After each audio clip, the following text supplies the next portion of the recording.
Muy buenos días para todos. Les damos la bienvenida a este espacio propiciado por la Unidad de Emprendimiento en el marco de la Feria de Emprendimiento Emprendintec 2026.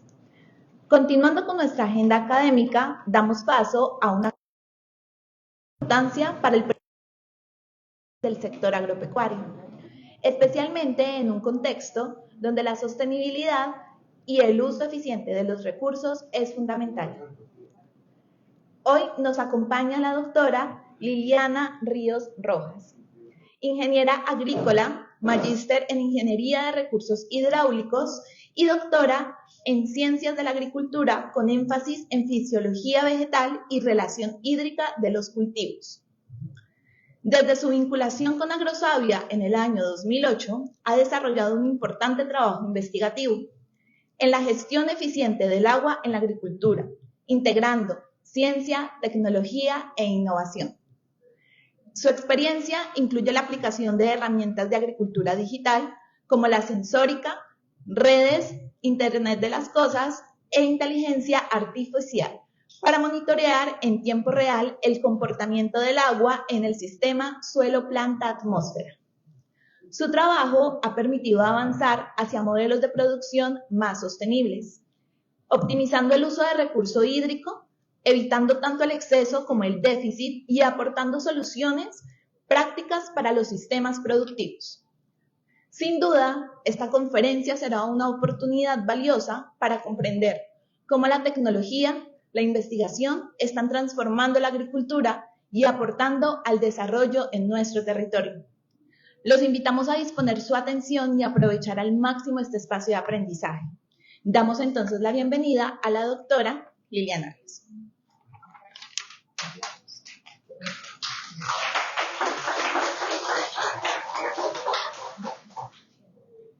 Sí, mejor, mejor. Pero eso es como... Okay. ¿Ustedes me escuchan? ¿Atrás no me escuchan? Bueno, está bien. Yo confiando en mis pulmones. Ahí, ¿sí? Vale. Bueno, buenos días. Tal como la profe pues me presentó, mi nombre es Liliana Ríos. Yo soy investigadora en Agrosavia hace 18 años. Y he enfocado mi trabajo en temas hídricos, requerimientos hídricos, suplencia de las necesidades hídricas de los cultivos para mejorar la productividad sin sacrificar el recurso hídrico. Busco sobre todo el uso eficiente del agua con la investigación y procuramos más que generar resultados científicos, queremos que los productores tengan opciones tecnológicas reales, opciones tecnológicas adaptadas a los sitios, opciones tecnológicas adaptables, adoptables y adaptables para que la agricultura sea o se convierta en algún momento en una actividad. Ahora los que son felices con este trabajo son nuestros padres y lo fueron nuestros abuelos. Los muchachos están migrando hacia las ciudades y esto no es de ahora, es de hace mucho rato. Entonces que la agricultura se vuelva algo tan atractivo, tan digital, tan fácil que lo podamos manejar desde un celular y que los muchachos vean la potencialidad que tienen estas herramientas para continuar el legado de sus abuelos, de sus padres y que continuemos siendo una potencia agrícola que no, aunque está mal paga y poco ponderada tanto a nivel local como a nivel nacional, que nosotros logremos en algún momento que vuelva a ser Colombia esa potencia que era, y sobre todo en el uso del agua. Ahora ya no somos tan potencia en el manejo de los recursos hídricos. Tenemos, pero los manejamos muy mal. Entonces, con esta conferencia, Agricultura Digital y su potencial en el uso eficiente del agua, pretendo dejar este mensaje, espero lograrlo. Voy a procurar ser rápida para poder darle, mentira, no prometo eso no se cumple, pero voy a procurar y para darles tiempo a preguntas, si tenemos tiempo a preguntarles. Sí. Ok, entonces empecemos.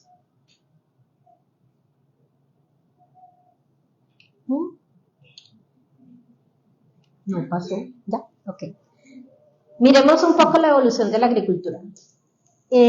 Lo que estamos viendo son como 4 escenarios de avance de la agricultura, pero ya vamos en el 5º. Ya estamos en agricultura 5.0, ¿sí? Falta que lo declaren, pero ya estamos ya. Agricultura 1.0 es cuando nuestros bisabuelos, no puede ser antes, los tatarabuelos, iniciaron con la producción y ellos hacían todo de manera manual, ¿sí? Y en algunos casos lo hacían manual, pero en otros ni siquiera lo hacían, eran prácticamente recolectores. Aunque no lo crean, en nuestros días en la agricultura 5.0 todavía hay productores que hacen las labores de manera manual y otros que ni siquiera las hacen. Aún tenemos escenarios y culturas y comunidades que no manejan de ninguna manera los cultivos. Ellos simplemente se dedican a esperar qué les está dando la naturaleza y el manejo lo hace el ambiente, se llama oferta ambiental. Entonces son simplemente recolectores. Todavía tenemos versiones de la agricultura 1.0 donde las labores son manuales e incluso con tracción animal. Eso es la agricultura 1.0. Luego pasamos a la agricultura 2.0 donde el desarrollo industrial nos entregó el motor y entonces ya la agricultura evoluciona hacia un apoyo al productor, digamos que lo hace un poco más fácil, pero sigue siendo complejo y poco amigable con el ambiente. La agricultura 2.0 fue, digamos que de alguna manera, la apertura a la parte de contaminación y no gestión de los recursos naturales, porque la necesidad y la falta de información y la falta de desarrollo tecnológico generó disturbios, por así decirlo, ambientales generados por la agricultura, que persisten hoy en día. Incluso persisten los daños derivados de la mecanización de la agricultura. Todos creo que conocemos los problemas importantes que genera, por ejemplo, el peso de un tractor en el suelo, la compactación,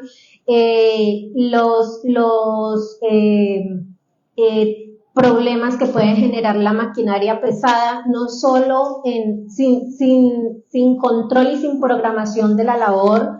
Todo esto genera una cantidad de problemas. Generó y sigue generando porque hay todavía productores que tienen, por ejemplo, un tractor en una ladera. Yo no sé si alguno de ustedes tiene información o acceso o puede visibilizar tractores mecanizando las laderas y sembrando en favor de la pendiente. Esto es agricultura 2.0 y vamos en la 5. Listo. Ahora vamos a la 3.0 y es cuando, no sé si ustedes se acuerdan que uno de los pioneros de la agricultura 3.0 fue John Deere. John Deere le puso GPS a los tractores y entonces se supone que ya el tractor, el operador del tractor se movía por dentro de la parcela y hacía mapas y demás. También a las cosechadoras les pusieron sistemas inteligentes y tenían también Wi-Fi en su momento. Entonces ya avanzamos. Internet, más vale, le pusieron, hicieron la conexión de redes y entonces ya la información de la cosechadora y del tractor estaba en en el sitio donde estaba el productor y esa información iba a un computador. Tuvimos automatización del riego, digamos que de alguna manera una automatización muy muy básica, pero bueno, también tuvimos sistemas de automatización, los invernaderos inteligentes, ¿sí? Todo eso pasó en la agricultura 3.0. Ahora llegamos a la agricultura 4.0, no declarada la 5 aún, pero estamos en la agricultura 4.0 donde ya usamos sistemas de monitoreo en sitio y entonces tenemos sensórica y la sensórica conectada a las redes, conectada vía Wi-Fi a las redes, la información viaja por el Internet de las cosas y donde esté el productor accede a la información que nos está entregando un sensor aquí en Roldanillo y nuestro productor está en París de vacaciones y él sabe qué está pasando allá. Ahora bien, la 5.0 es aquella que cuando el productor está en París y llama a Roldanillo al operador, al agregado, le dice, vea, vaya coseche o vaya riegue. Él lo tiene que llamar y dar la orden. En la 5.0 él no llama a nadie, él da la orden desde su celular, el equipo que está conectado de manera inteligente por medio de Wi-Fi, por medio de solenoides, por medio de comandos a los dispositivos, operan autónomamente, ¿sí? Eso es 5.0 y además él le dice en su casa al robot desde su celular, un robot que hace el aseo, otro que abre la puerta, otro que le dice, hágale. Está el delivery, el domicilio en la puerta, abra la puerta. Todo eso hace parte del Internet de las cosas y de lo que estamos haciendo hoy en el diario vivir, y la agricultura no es ajena a eso. Entonces ya podemos, estando en París, dar la orden de riego en una parcela, cualquiera que sea ella, y en la que tengamos una necesidad. Entonces, me volví, ¿cierto? Listo. Entonces aquí está un esquema de la agricultura digital de lo que les acabo de hablar y ya es llamada agricultura digital, ¿sí? Ya hacemos agricultura digital. La agricultura digital, más que ser una herramienta fácil, lo que se pretende y lo que han pretendido y lo que yo sé que pues, se puede lograr con la agricultura digital es que sea amigable, que sea atractiva para los jóvenes, porque a los jóvenes les encanta estar pegados del celular, a todos mantienen todo el día y los papás alegando porque están todo el día. Unos están con el, no sé cómo se llama, el Mortal Kombat, no sé cómo se llama ahora la cosa de darse golpes con en los jueguitos de celular. Ya no es PSP, es eso, ustedes me entienden. Yo eso no sé, yo nunca he tenido un PSP, pero eso, cualquiera de esos. Bueno, entonces, mientras no están con el Mortal Kombat, perdón, lo que sé que suena arcaica el símil, pero mientras no están con eso, entonces están ayudándole al papá porque ya hay que cosechar y están viendo qué humedad tiene el suelo, qué humedad tiene el maíz, porque se los está diciendo un aplicativo web. Entonces usted, uy viejo, vea, hay que cosechar mañana, mande a traer la gente, contrate la cosechadora, qué sé yo, pero estar en la jugada, y eso lo permite la agricultura digital. La agricultura digital puede ser, profe, la agricultura digital puede ser, perdón un segundo aquí, es que tenemos un negocio. Sí, para poderlo enviar de una vez.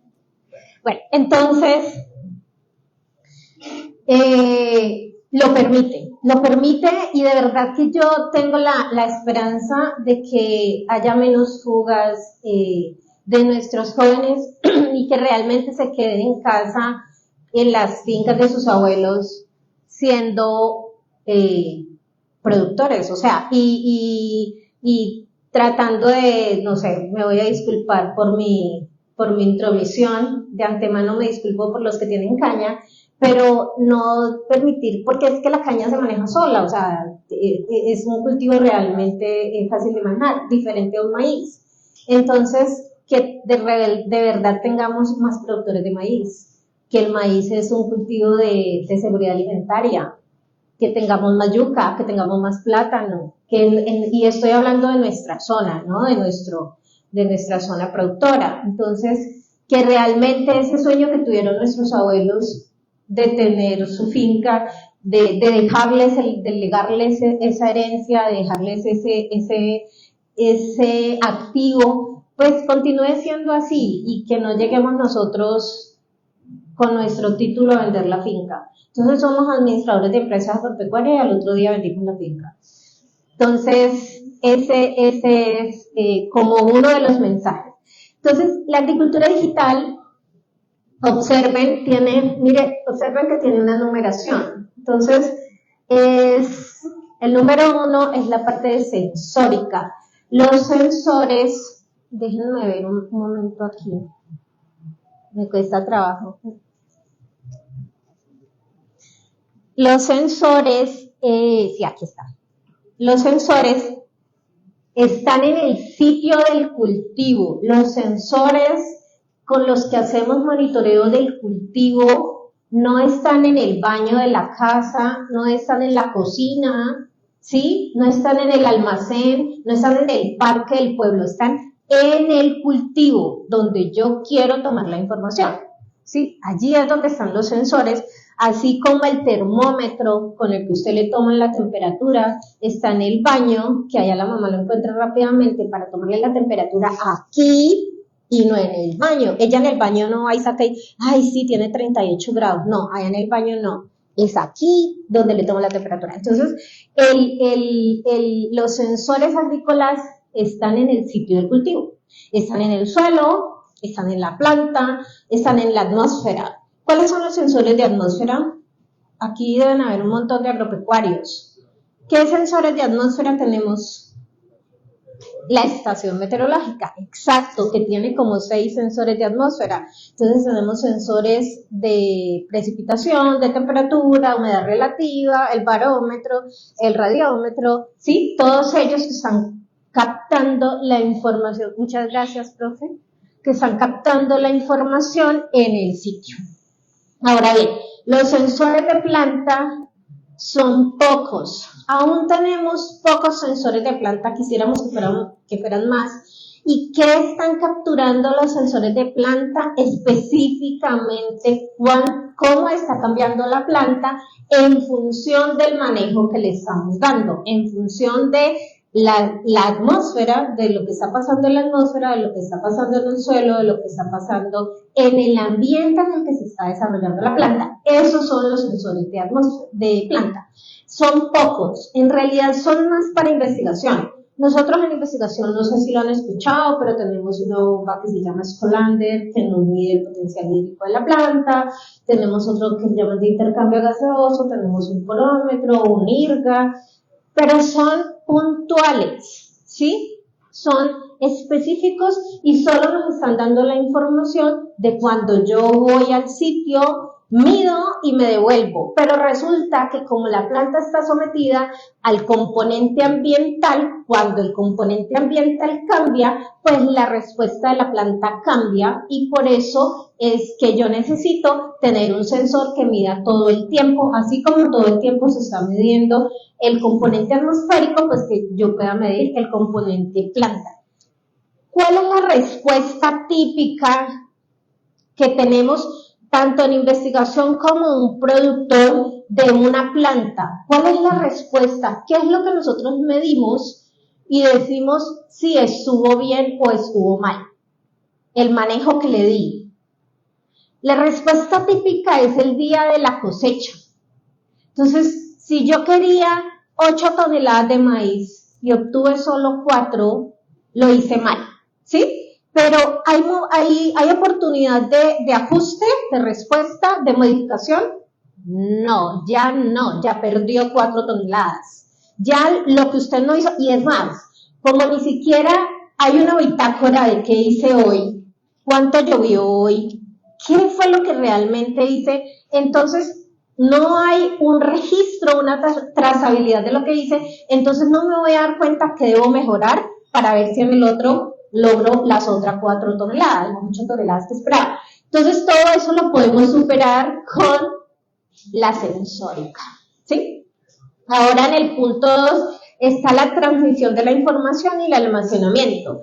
La transmisión de la información es lo que pasa con los sensores, es lo que pasa, el beneficio que da el hecho de tener agricultura digital es que lo que está pasando con un sensor aquí ahora, él lo puede ver en París, el productor lo puede ver allá, porque hay Internet de las cosas. O sea, el sensor está conectado vía Wi-Fi a un nodo central, que ese nodo central tiene una antena que le envía la información vía satelital a un servidor. Un servidor es un computador grandotote que está en alguna parte del mundo y que nosotros pagamos para que nos guarde la información y esté disponible.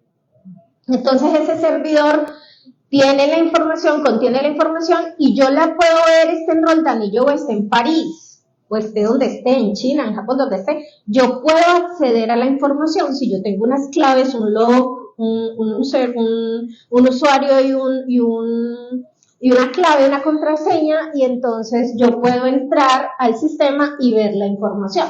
Esa es la ventaja que me da la agricultura digital. Yo tengo acceso a la información en tiempo real. Yo puedo tomar decisiones en tiempo real. Luego está el software y la inteligencia artificial. Me dijeron que ya tuvieron una conferencia de inteligencia artificial enfocada a la agricultura, entonces no daré mucho hoy, pero el tema es que ya podemos, la información ya puede viajar, no solo vía Wi-Fi, sino que los datos pueden ser capturados por la inteligencia artificial, pueden ser analizados por la inteligencia artificial y decirle en su celular un aplicativo, riegue, ¿sí? Vea, tiene tanto por ciento de humedad el maíz, vea, tiene tantos días de atraso en la cosecha y hacerle alertas tempranas. ¿Y quién no podría tomar una acción después de que yo tenga una cosechadora o tenga cómo contratar la plantilla de cosechadores de dar la orden de coseche? Si yo ya tengo toda la información porque ya la analizó, alguien más la analizó por mí, y eso nunca había sido tan fácil la agricultura. Y no estoy diciendo que venga a ser fácil, porque ojo, ustedes son estudiantes y muchos de ustedes ahora ya saben usar ChatGPT y ya acceden a la inteligencia artificial y ustedes tienen una tarea y le dicen, hágame esta tarea, y al otro día, 0, la calificación es 0. ¿Qué pasó?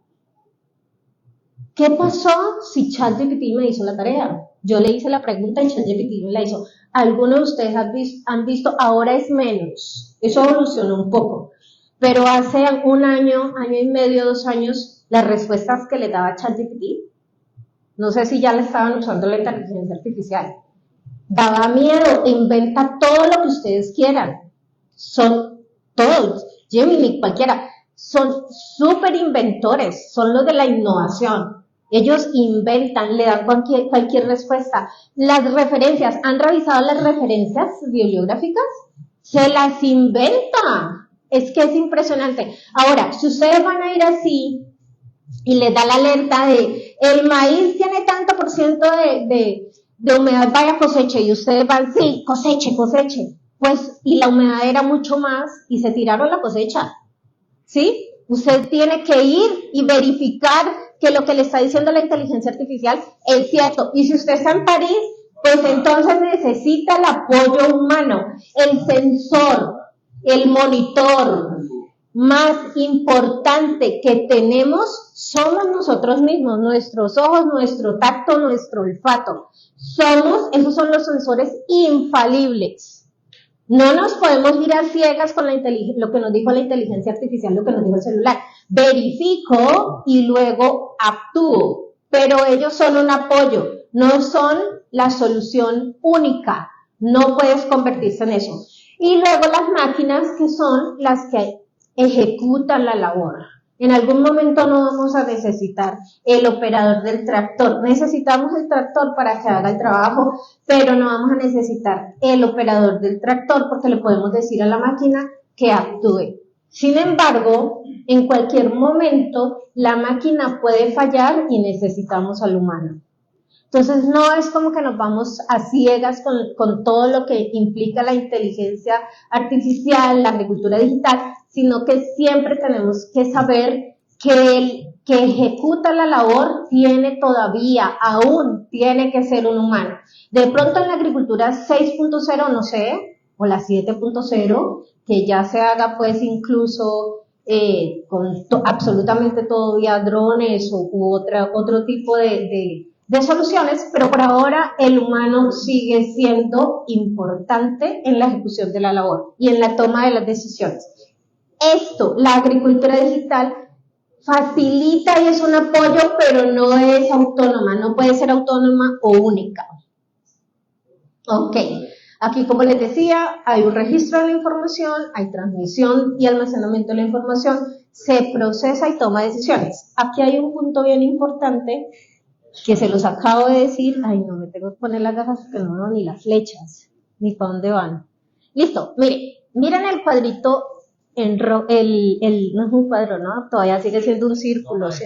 Sigue siendo un círculo. Sí, miren quién está allí, en el sistema. Puras máquinas, está el humano. ¿Y quién representa, a quién está representando ese humano? ¿A quién está representando? ¿A un médico? Está representando un campesino. Viene a ser más fácil, ahí puede ser cualquiera que esté dentro del sistema agrícola, dentro del engranaje de nuestra finca, pero allí está representando a nuestros abuelos o a nuestro padre. Viene a ser fácil para ellos y entonces ¿por qué no va a ser fácil para nosotros? Sin ser único, ojo, sin ser único. No podemos, nosotros tenemos la responsabilidad, aquellos que somos, porque me incluyo, parte del engranaje, parte de la cultura agrícola, ¿sí? Parte de eso. Somos responsables de que nuestro abuelo no se sienta obsoleto porque entonces ya llegó la inteligencia artificial. Somos responsables de ello y nosotros, los que estamos en el medio, somos responsables de hacer que ellos no sean relegados porque llegó un celular a manejar la finca. Y hay que ser un poco más sensible y responsable frente a ello porque es que no se trata solo del relevo generacional, se trata de la inclusión. Y ustedes cualquier día se consiguen una novia, un novio y se van de la finca y dejaron a sus papás hasta sin celular. Entonces, ellos deben ser incluidos en el engranaje y en el sistema. Son ellos los llamados a ser los que más se vinculen en esto, porque ellos son los que han ido, ¿sí?, haciéndolo poco a poco, y es lo que nos han dejado ahora, ellos, y debemos tener respeto por ello. ¿Listo? Y allí está nuestro querido campesino representado en el engranaje de la agricultura digital. Ahora hablemos un poco de este resultado.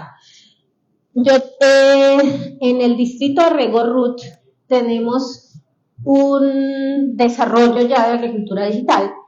Todos saben que es el distrito de Rego Ruth, ¿no? Sí. Roldanillo, Unión Toro, Azorruth, aquí en La Unión, las oficinas. Espero que sí sepan, porque no les puedo explicar, no me da el tiempo. Listo. Entonces, resulta que allá tenemos un trabajo con un proyecto desde el 2019 y entonces por ese proyecto han pasado muchas personas, incluidos ahora 4 estudiantes del INTEP, y entonces acabamos de desarrollar un trabajo diagnóstico con unos estudiantes y esto fue lo que encontraron. Entonces este es nuestro diagnóstico inicial, creo que, no sé si ustedes ven más que yo, pero yo no veo nada. Entonces dice, la idea es que ellas identificaran como cuáles son las principales problemáticas que tenemos. Me regalan un poquito de agua. Como cuáles son, ¿me tomo su agua?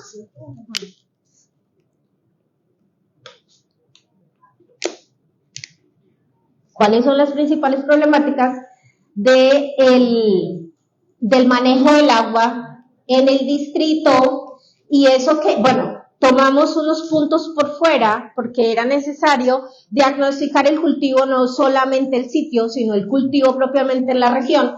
Y ellas encontraron, entre otros, este tipo de problemáticas. Observen las fotografías. Entonces, lo más importante que dijeron Manuela González e Isamar Cardona en ese trabajo es que la tecnología existe. Tenemos disponibilidad tecnológica y no estoy hablando de sensores, estoy hablando de la maquinaria, estoy hablando del riego.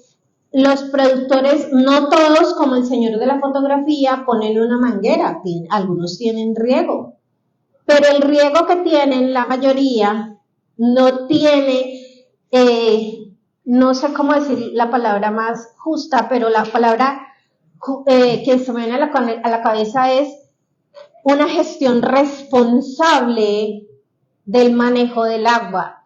Entonces encontramos, aquí no lo ven bien, no sé si lo ven.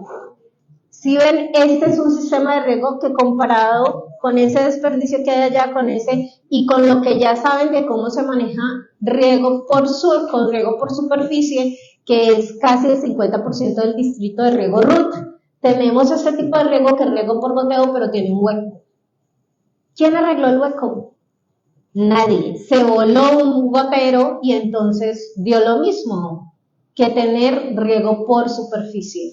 Lo que está haciendo el señor allá con la manguera es exactamente lo que está haciendo este sistema de riego por goteo. ¿Entendido? Entonces ya me dieron. Entonces, es exactamente lo mismo. ¿Sí? No hay una variación. Entonces, miren que ellos tienen allí, y no es una crítica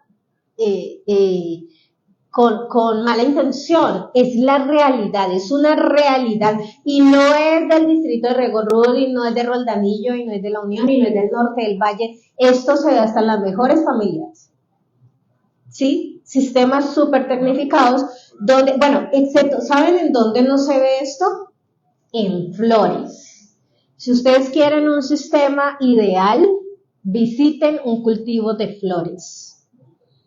Eso es otro mundo. Pero nosotros, porque como tenemos santa agua, entonces la podemos desperdiciar, no pasa nada. ¿Sí? A mí no me la cobran. El agua es súper barata.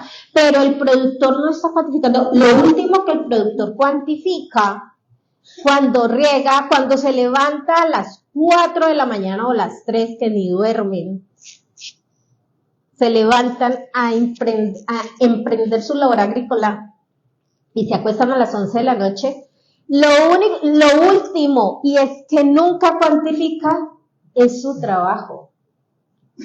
Ustedes en los libros de contabilidad no hay don Chucho Pérez, que es el señor de 72 años, con 8 horas, no, 8 no, porque es desde las 4 de la mañana, bueno, pero ni siquiera las 8 horas, no está en la nómina, él no existe en la nómina, existen todos los que a él le paga, pero él no está, ¿sí? Y muchas veces lo único con lo que él se queda es lo de volver a aplicar el fertilizante y lo de comprar la carne para el sancocho, es lo que a él le queda y él no lo cuantificó. Entonces, todo eso hace parte de la gestión eficiente del agua en la agricultura. Entonces, lo que encontraron las chicas, que no se hace un buen uso de la tecnología disponible, no cuantifican los indicadores de uso eficiente del agua, no los conocen, predominio de prácticas tradicionales, débil asistencia técnica y limitado acceso al crédito. Cuando usted no gestiona bien su finca, usted es un riesgo para un banco.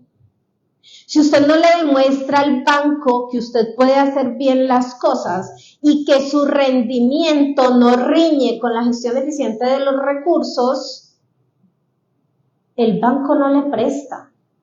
Pero si usted dice, mire, yo debía haber sacado 8 toneladas y estoy sacando 9, tome señor, tome. Y usted tiene que estar sacando 9 porque lo está haciendo bien. Y hacerlo bien, porque cuando usted riega, cuando usted dice, yo lo hago bien porque eso sí yo le echo, de las 8 horas que yo estoy despierto, 7.5 le echo agua al cultivo. Yo lo hago bien. Y lo que está haciendo usted es dejando su cultivo sin oxígeno. Y voy para allá porque es que creo que ya me va a acabar el tiempo. Bueno, entonces, otro de los resultados de las estudiantes del INTEP es que se está usando eficientemente el agua, entonces ellas me dicen, mire, el rendimiento del aguacate, que debería ser 10 toneladas, son 4.3. Del cacao, que deberían ser 0,450 kilogramos, son 0,222.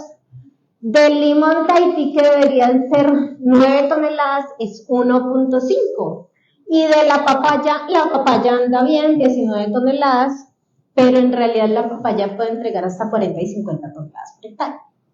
Pero dentro de los rendimientos del distrito también, ¿sí? Entonces, ellas encuentran que en realidad el uso eficiente del agua para el aguacate es 37.6. Pero ¿cómo les parece que ese 37.3 uso eficiente del agua es que este aguacate se está regando con 1/3 de lo que debería regarse? Pues si usted dice que usted está sacando 4 toneladas con un poquito de agua, pues maravilloso. ¿Y eso no será mejor oferta ambiental?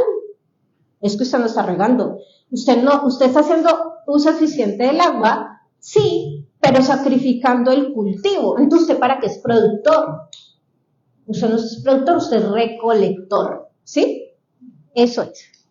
Entonces, cacao por debajo, 0.7, 6.6 y 2.3 no hacen uso eficiente del agua, ¿sí? Usted saca, por cada gota de agua es lo que usted está produciendo. Si usted no está produciendo ni 1 kilo con 1 metro cúbico, usted no está haciendo nada, ¿sí? Ok. Entonces, ¿qué mide el uso eficiente del agua? El uso eficiente del agua nos informa cuánta agua realmente se convierte en aguacates, en cacao, en lima Tahití, en maíz, en papa, en yuca. ¿Cuánto de esa agua que usted está usando se está convirtiendo efectivamente en producto? Eso es lo que nosotros queremos maximizar. Queremos que el uso eficiente sea realmente eficiente y que sea rentable, ¿sí? Entonces me devolví y entonces el uso eficiente del agua me dice que del agua que entra al sistema por riego o por precipitación, cuánta agua realmente se está convirtiendo en producto. Y además, en el Valle del Cauca, en la zona plana, tenemos un aporte súper importante que nadie conoce. Bueno, sí lo conocen, pero no lo cuantifican. Tenemos un tercer acceso, 4. Tenemos 2 que no se cuantifican, que no se ven. El ascenso capilar a cuenta del nivel freático de las aguas subterráneas y los flujos subsuperficiales. Es Toro, Roldanillo y La Unión uno de los más beneficiados por los flujos subsuperficiales, porque nosotros en la cordillera occidental tenemos un montón de oferta hídrica de quebradas intermitentes y pequeños hilos de agua que vienen desde la parte alta de la cordillera. Y esos flujos subsuperficiales se almacenan en las terrazas de la cordillera y sirven como aporte hídrico. Algunos tienen pozos por allá bien arriba en la Turia y no sé qué, porque son flujos subsuperficiales que llenan esas fuentes hídricas y nos sirven a nosotros como reservorios. Algunos tienen cuentas intermitentes y otros continuos.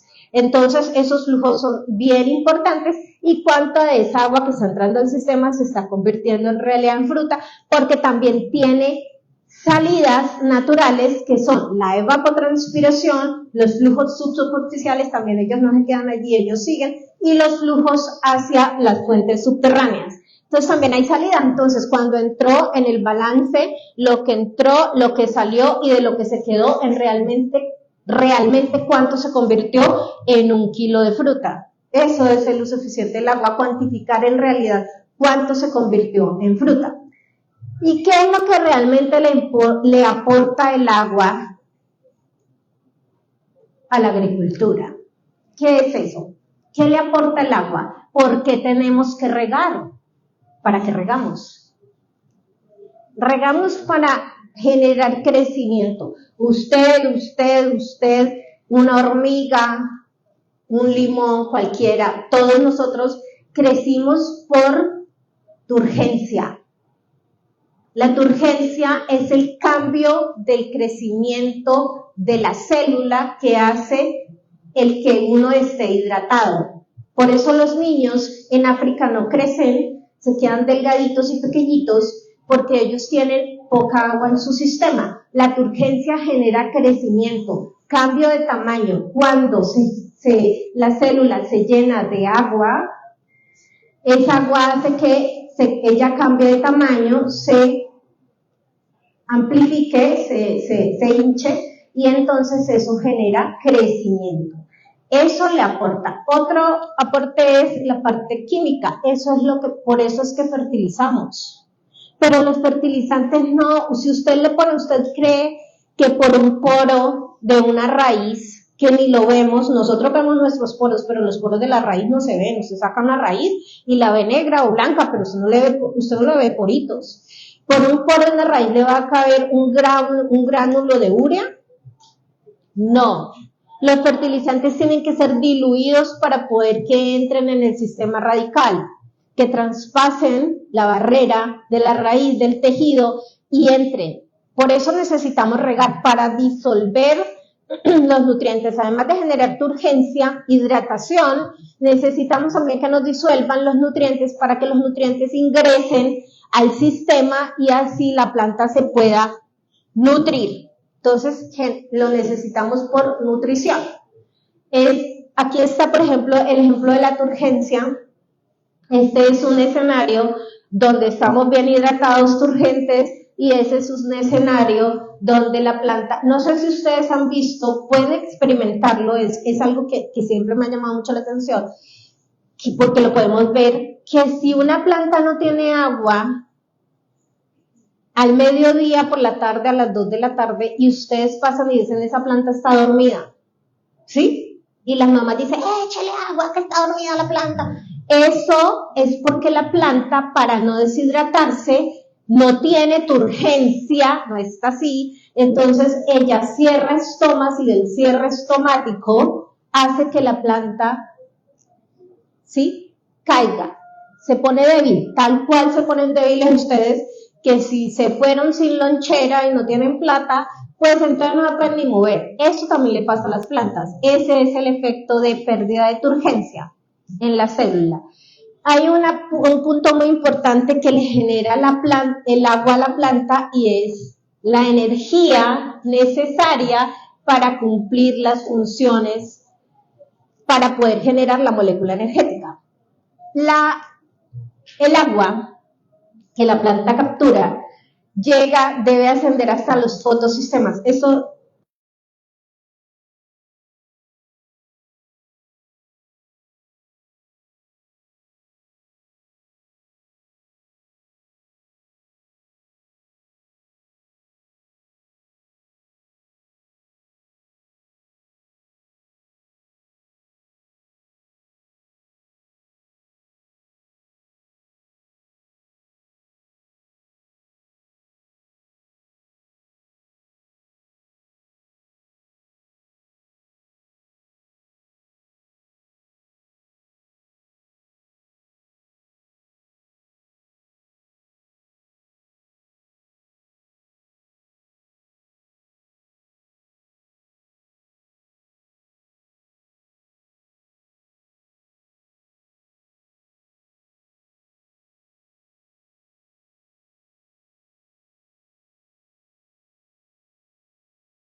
entra por por este osteolo que forman las células oclusivas, pero por allí pagamos un peaje y el pago del peaje es agua. Sale agua. Entonces, cuando sale agua, nosotros, ¿cuál es el objeto? Mantener los osteolos llenos de agua para que se forme el poro, para que por allí haya intercambio gaseoso entre CO2 y salga agua, y pagamos el peaje que es el agua, pero tenemos ingreso de carbono para formar los limones, los mangos, la papaya y todo lo que nos gusta, las fresas, todo eso que nos gusta, las papas que las necesitamos. Entonces se están formando todos estos tejidos y gratis estamos pagando con agua, no es tan gratis. Entonces, cuando pagamos con agua, sabemos que necesitamos mantener esas dos células llenas de agua, necesitamos mantener agua en el suelo. Entonces nosotros regamos y el agua en el suelo la mantenemos con si hay ascenso capilar, si hay flujo subsuperficial, si hay precipitación o si hay riego. Cuando no hay riego, cuando no hay flujo subsuperficial ni ascenso capilar, cuando no hay, precipitación, necesitamos regar. Le dicen riego suplementario, pero en algunos casos es riego obligatorio, porque para las latitudes, los sitios donde no tenemos este clima loco como lo tenemos en el trópico, sino en el subtrópico, para ellos sí se necesita regar. El riego es obligatorio. Entonces regamos para mantener los estomas abiertos para que tengamos más papas y más plata. ¿Sí? Sí, el suelo se mantiene cerrado, los poros las células están sin turgencia, están dormidas, se cierran los osteolos, se cierra el poro, no entra el carbono, no sale el agua y entonces no hay papas. ¿Listo? Ok, entonces miremos soluciones reales para problemas reales y aquí está el cuándo, cuánto y cómo regar. Antes de esto quiero mostrarles que este cuándo, cuánto y cómo regar se puede conseguir en una publicación que tenemos en la web. Ustedes le dicen Agricultura 4.0 Agrosavia y entonces los lleva a esta publicación. Esta publicación no se las traje, pero se las enviaré, que ahora no tenía cómo traerlas, pero entonces es gratis, nosotros la tenemos, ustedes la pueden descargar. Le dicen Agricultura 4.0 Agrosavia y de allí la descargan. Esta publicación tiene todo lo que les acabo de decir, observen, y de verdad que es muy didáctica para capturar este tipo de conceptos. Y nos describe la tecnología que tenemos instalada en el distrito de Rego Rut, en Azorrut, y nos informa de esta red completa que tenemos en 10 cultivos. Esta red tenemos la red que ya les voy a explicar que es en aguacate, vid, papaya, maracuyá, maíz, limancia, tahití, guayaba, banana, caña, cacao. Y es un trabajo que llevamos, como les digo, de 6 años, bien detallado, y lo podemos consultar. Entonces, estas resoluciones reales. Miremos esta, por ejemplo, es un trabajo que hicimos en el Tolima. Me salí un poquito del valle y voy al Tolima para poder introducirnos un poco en la tecnología. Resulta que el escenario de arriba, de la fotografía de arriba, es en el Tolima y la de abajo es en el Valle del Cauca, en Palmira. Nosotros, yo no sé si ustedes saben, pero antes del 2010, 2011, el Tolima, nosotros somos productores exportadores de lima hacia Tahití, Colombia. El productor más importante es en términos de cantidad, bueno, ahora es Santander, pero en su momento era el Tolima. Y en términos de calidad siempre ha sido el Tolima. En términos de cantidad ahora es Santander. El Valle participa, pero no de una manera tan importante como Meta, Tolima y Santander. Entonces resulta que En el 2010, el ICA nos llamó la atención sobre un problema que estaban teniendo con la limacia Tahití, que se estaban muriendo en 6 meses los cultivos. Son cultivos de exportación, les estoy diciendo que tienen contratos firmados por varios años y entonces no nos podemos dar el lujo de perder. Nosotros competimos fuertemente con la limacia Tahití, con México y Estados Unidos. Y entonces la limacia Tahití se estaba muriendo y entonces, ¿qué pasó? Fuimos a identificar, a diagnosticar el problema y nos encontramos este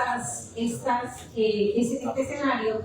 Cuando se corta la madera, se ven unas manchas negras, se le ven oscuras, unas sombras, le dicen wood puffer. Es como bolsa en la madera. La traducción es absurda, pero es como una sombra en la madera y hace que, y lo que está pasando allí es que por déficit hídrico el sistema vascular colapsa, se rompe, es como si le cortaran, como si hiciéramos esto, cortar las venas, por así decirlo, pero no son las venas sino el sistema de alimentación, y entonces al colapsar y romperse la planta deja de alimentarse, deja de hidratarse y muere por deshidratación, tal cual, pérdida de turgencia, ¿sí? Y la planta muere alrededor de 6 meses y la muerte descendente empieza desde donde están los limones, de las ramas donde están los limones y desciende hasta que se muere el tallo principal. ¿Por qué lo diagnosticamos? Cuando lo diagnosticamos, identificamos que en esta zona, ¿todos conocen el Valle del Magdalena? El Valle del Magdalena, tal cual el Valle del Cauca, es una zona con procesos de inundación, que el río desborda, deja las gravas cerca del río, deja el material pesado cerca del río, y a medida que va avanzando la inundación, va depositando los materiales más pesados. Entonces primero deposita las gravas, luego los limos y luego las arcillas, y las arcillas las deja por allá bien lejos. Nosotros tenemos suelos supremamente fértiles porque tenemos el aporte del río Cauca por las arcillas que nos ha dejado gracias a las inundaciones. Sí, controlar la inundación es necesaria, pero no es tan buena porque entonces no hay como un aporte de los nutrientes a los valles. Esto le pasa al Valle del Magdalena, que es mucho más grande, y eso es de lo que está pasando. Como el depósito cuando se inunda, el depósito de los materiales más gruesos quedó cerca de las riberas, es donde sembraban el arroz. Entonces, cuando sembraban allí el arroz, estos depósitos se fueron llenando a medida que fueron inundando, inundación controlada por el arroz, fueron inundando y fueron dejando estos depósitos como enterrados. Entonces, el río dejó las gravas y luego las inundaciones del arroz, la inundación controlada porque el riego de inundación, de arroz de inundación, fue dejando allí esos materiales y esas arcillas con el riego fueron enterrando las gravas, las fueron enterrando. Entonces resulta que el arroz se dio bien porque el arroz de inundación se mantiene inundado y son las características fisiológicas del arroz que sea. Cuando el arroz dejó de ser ese cultivo y cuando vino la moda de la limacia de Tahití, entonces sembraron limacia de Tahití. La limacia de Tahití tiene un sistema radical mucho más grande y es completamente diferente al del arroz. Entonces, lo que sucedió es que para sembrar la limacia de Tahití, lo que hicieron fue, haga de cuenta, imagínense un sándwich que por debajo tiene gravas, aquí hay un sistema con una capa endurecida por los carbonatos que trajeron las inundaciones del arroz, y luego tiene unas arcillas y unas arenas. Cuando esa capa endurecida mantenía el arroz y regado, porque esa capa pues de alguna manera hacía como un fondo, como una barrera para que el agua no infiltrara. Cuando sembraron la limacia de Tahití, rompieron el fondo. Háganle cuenta que usted quebró el vaso por debajo y le siguió echando agua. Entonces, al romper ese fondo, el agua que le echaran, y los productores regaban 10 horas todos los viernes, entonces al regar de esta manera, el cultivo tenía agua solo los viernes 10 horas y no tenía agua porque en realidad el agua pasó derecho porque el fondo se rompió, ¿sí? Entonces esto hace que en realidad el cultivo no tenga agua y sufra déficit porque el agua pasa derecho. Entonces, al pasar derecho el agua, el cultivo no solo estaba regado cada 8 días, sino que además no tenía agua 12 horas después. Cuando nosotros hicimos el estudio, lo que encontramos es que el productor, inventamos todo el tema de los sensores, y el productor tenía que regar cada 7 horas. ¿Quién no se muere si le tienen que dar agua cada 7 horas y le están dando agua cada 8 días y el agua está pasando derecho? El vaso se rompió. Entonces cualquiera muere y ella se murió. Entonces así perdimos el 60% del área productiva del Valle del Magdalena y perdimos un montón de negocios con Estados Unidos, porque la limacia de Tahití en Estados Unidos es un artículo de primera necesidad en el área de la hotelería, el turismo y los bares, en las zonas rosas. Imagínense las zonas rosas de Estados Unidos demandándonos limacia de Tahití y nosotros no se la proveemos. Entonces, esto, ¿y para qué sirve la limacia de Tahití? Para nada, les voy a decir, para ponerle la rodajita al bordo del vaso, para los cócteles y el decorativo. En realidad nosotros necesitamos vender, empezar, ponernos en todo este esfuerzo para producir unos limones que son decorativos, pero así es, y si ellos lo demandan es el mercado, ¿vale? Entonces, además que sí hacen limonada, pero para eso es que sí. Entonces, los limones y nuestros limones gustan porque resulta que son verde intenso y es lo que necesitan. Un limón amarillo no les sirve, tiene que ser este verde intenso que tenemos nosotros en Colombia. Y el tamaño, entre más grande la rodaja, más atractiva para ellos.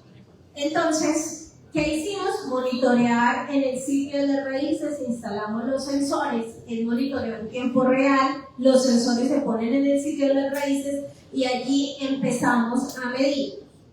Entonces, allí, ¿qué tenemos en el distrito de riego RUT? Tenemos este tipo de estaciones que en algún momento puede que vayan y visiten una de las citas y las encuentren. Y esta estación lo que tiene es un mástil.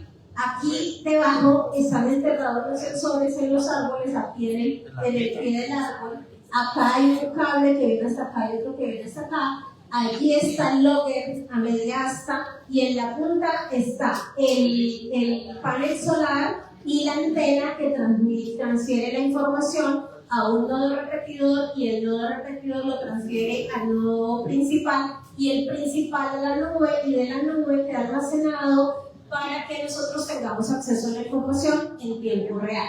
O sea que yo ahorita podría entrar al sistema y ver cuánta humedad tiene en este momento cualquiera de esas estaciones. ¿Sí? Okay. Eso lo tenemos instalado y si alguno de ustedes tiene curiosidad y quiere ver cómo es que eso funciona, aquí está Manuela González, que es uno de nuestros profesionales del proyecto, que hizo tesis con el proyecto y ella les puede contar, hacer una cita y ella les muestra en la finca porque es un experimento de puertas abiertas para quien quiera conocer la tecnología. Bueno, Manuela, ya todos conocen a Manuela.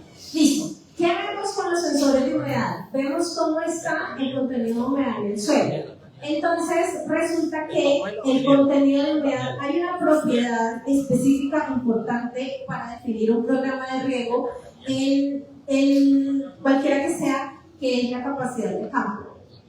¿Saben qué es la capacidad de campo? ¿Sí? ¿Todos? La capacidad de retención Exacto. del suelo. En equilibrio. Mencionaba ahora que el suelo no se quede sin oxígeno. Entonces el oxígeno en el suelo es realmente una característica mucho más importante. Sí, tan importante como el agua.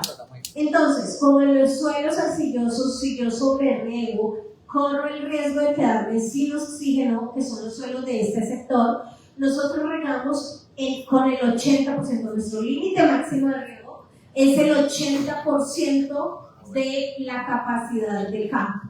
¿Sí? Entonces nosotros llegamos hasta aquí. Miremos si tengo una mejor diapositiva. Creo que sí.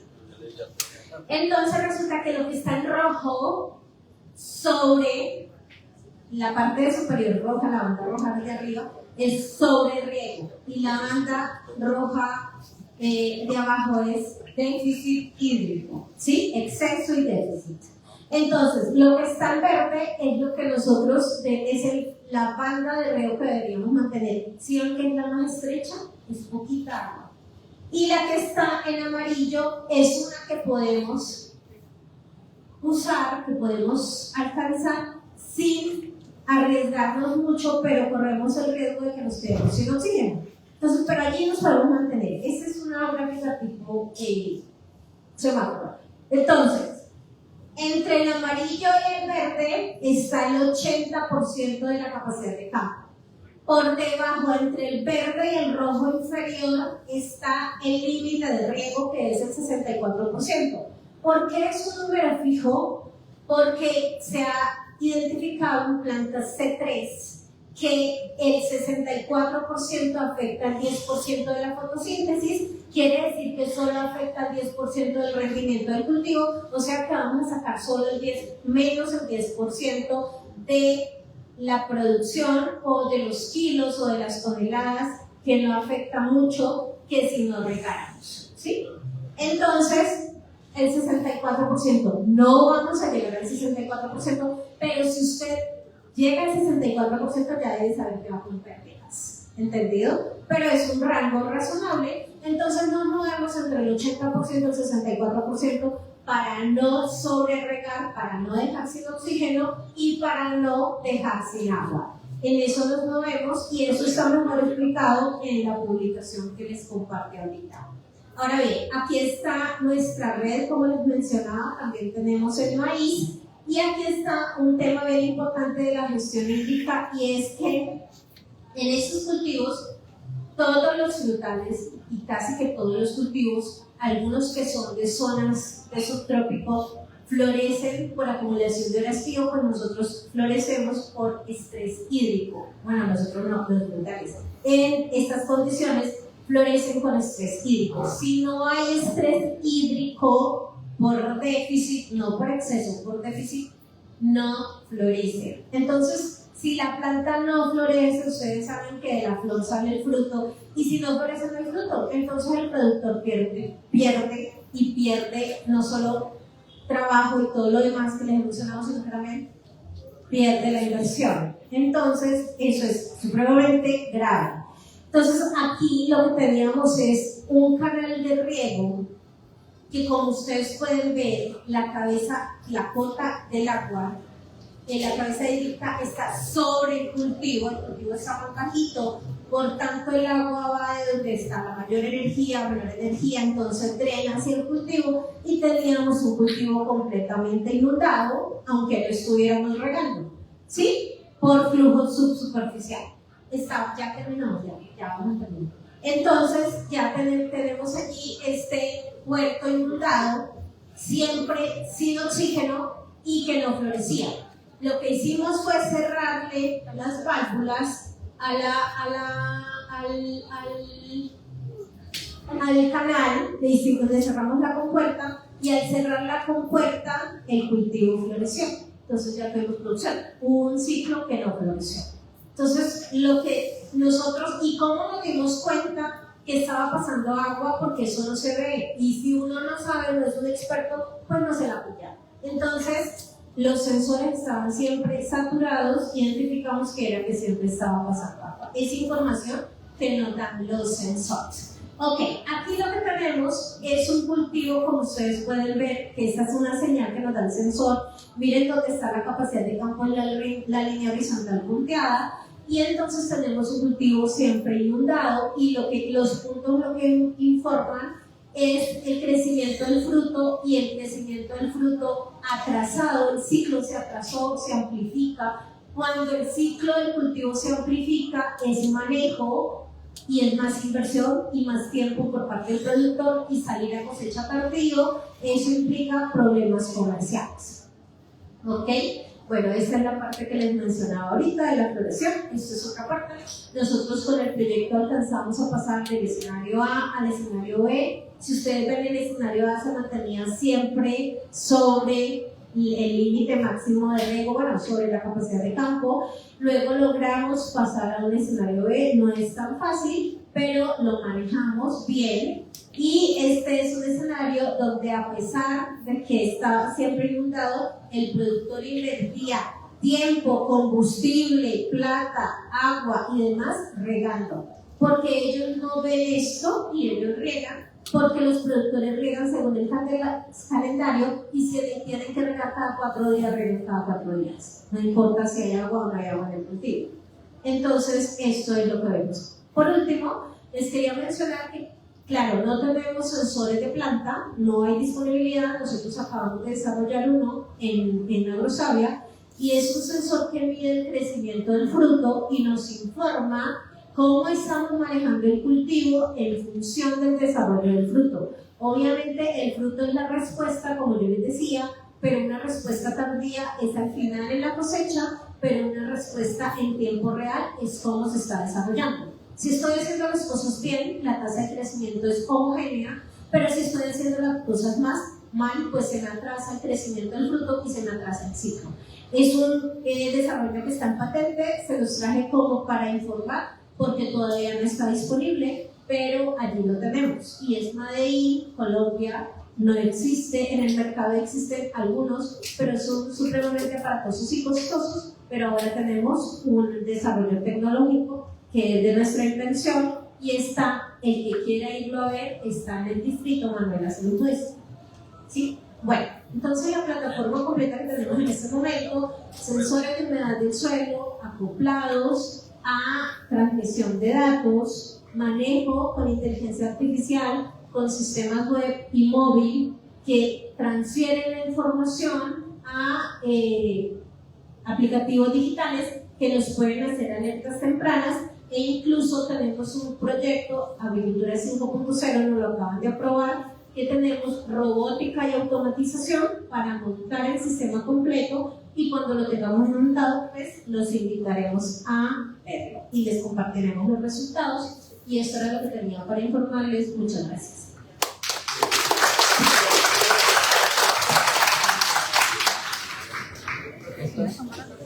Queremos expresar un especial agradecimiento a la doctora Liliana Ríos Rojas por esta valiosa conferencia, por compartir con nosotros su conocimiento y su experiencia investigativa, sobre todo por mostrarnos cómo la ciencia y la tecnología pueden contribuir a una agricultura más eficiente y sostenible.